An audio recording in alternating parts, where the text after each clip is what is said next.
السلام عليكم ورحمة الله وبركاته. أشام هركفوني جولي أورومو هند كيسانو بكا جرتن التنقين ربي سني رحاجراتون سنينجا إن شاء الله أكم جرتن نقا كيسان يعني نقا الحمد لله.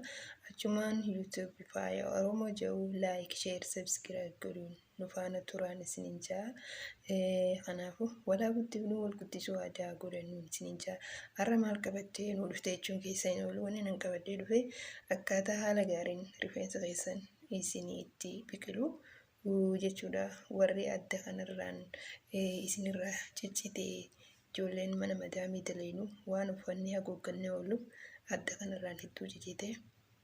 Kanaafuu adda kanarraan illee isiniif biqilaa karaa kanaan hedduu isiniif jechuun dabalaa deema. Waaniin isin agarsiisu kana sirrii ilaalatii godhadhaan isiniin jaa.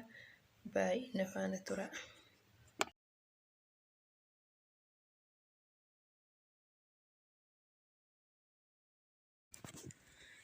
هاي خنو بلين كيا خنو أبسودا في تلبادا هلبتا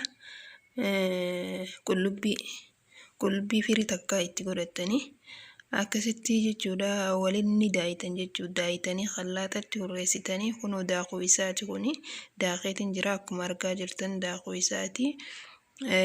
Sanbooda waliin laayitan jechuudha. Zayitiidhaan zayitii aafiyaa tanuma mana keessatti itti fayyadamtan tanuma nyaatan godhatan zayita aafiyaan kun mataaf hedduu bareedaadha namoonni beeka.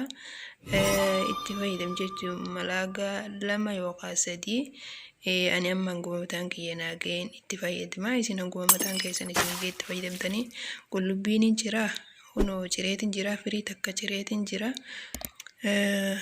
akkuma agartan kun qullubbiinis jiraadha walitti naqeetiin ibiddarra kaaya jechuudha. Nin danfisa ifan danfisee kunoo akkuma argaa jirtan danfee jira xiqqishoo danfiseetiin irraa fuudhee gizee inni qabbanaa'e. Carqii xiqqishoo gingilchaa qabduun naqadhee irraa cuunfa jechuudha. Irraa hin cuunfaa isaa kana kun akkuma agartan cuunfutti jira. Cuunfeetiin eefan cuunfaa isaa kana zayita jechuudha. Zayita jalaa hin cuunfaa hashara ni gartan akkuma argaa jirtan kun cuunfuuf hin deema waliin naqeetiin jira. Kunoo cuunfadheetiin jira kun zayita kun qosholla jalaa ba'ee hashara jechuudha.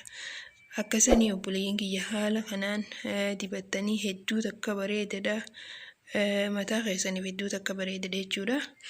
Eefaa dibattanii xumurtanii dhiqattanii haatan booda oduu mataa keessanirraa rifeensa keessanirraa bishaan hin goggoyne baaziliinaa fi zayituuna waliin laayitanii akka kireemaa gootanii ni dibattan jechuudha. Zayituuna kun akkuma argaa jirtan namni hin beekne hin jiru. Ni dibattanii akka kireematti walitti laayitanii qallistanii dibattan jechuudha. Hedduu takka bareedadha. Rifeensa keessaniif ni laaffisalleedha. Hedduu bareedadha. Akkasiin isiniin jaa ammallee mataa keessan ji'arraa waa xiqqisho fiixa keessa kutaa hanguma gartee kotteedha. Waa xiqqisho fiixa keessa waa xiqqisho kutaadha. Maaliif jennaan wal qixxaata tolaa deemaa rifeensi akkasii kun akkuma argaa jirtan qallisuutiin jira. Qalliseetiin akka kireemaa godhee dibaddaa eefan dibadde gizuma hundaa akkuma kireematti yoo dibattan hedduu takka bareedadha. Ni laaffisa zayitii qofa dibachaa oolurra zayituunaa fi baaziliin kun walitti hedduu takka bareedadha. Hedduu dasa jeena akkasanii haga viidiyoo biraati walitti deebinutti barnoonni keenya akkana fakkaata.